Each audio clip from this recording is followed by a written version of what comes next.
fall apart. The center can't hold.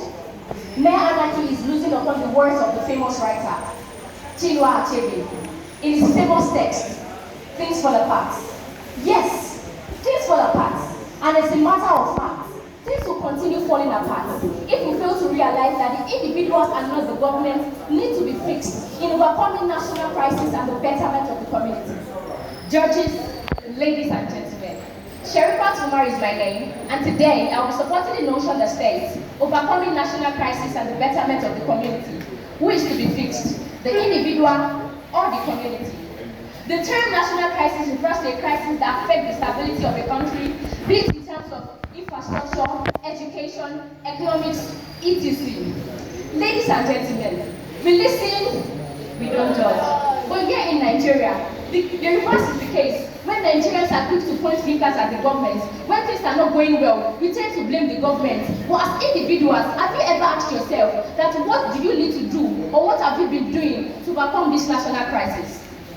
Talking about political instability, it is crystal clear that here in Nigeria, we are quick to point fingers at the government. It was brought to the doormat of your campuses. You were asked to register for it, but you believe that you get coconut head, so you did not register. Because of you, they kept extending the gate, and then you say that your voice did not count. Verily, I say you are the cause of our own problem.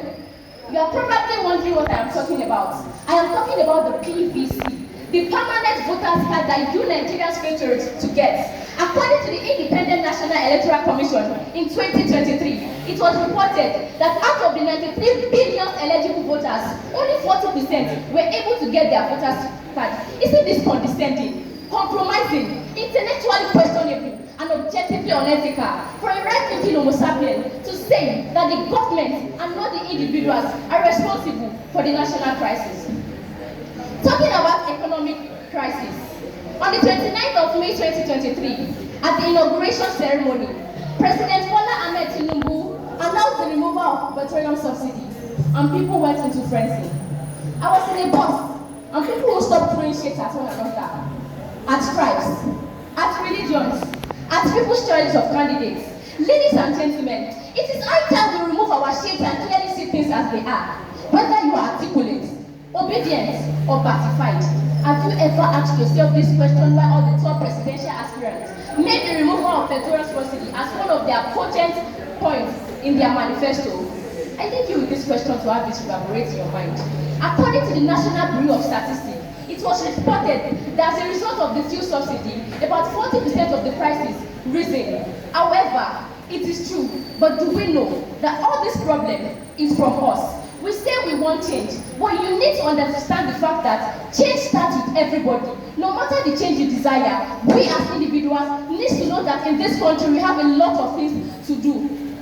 So in conclusion, according to a Latin maxim that states, ex nihilo nihil fit, which means on nothing, nothing can stand. Ladies and gentlemen, our opponents will come here to spread shit and call them PowerPoints. But you know, to excel, we can also follow soft words or be moved by emotion that do not hold water. Therefore, their point should be considered void and initial. It shouldn't exist in the first place because it is an aberration, psychologically downtrodden, and unfathomable disposition that once an elder can see why sit down. Even if our opponents type and robot 3, we can never see it.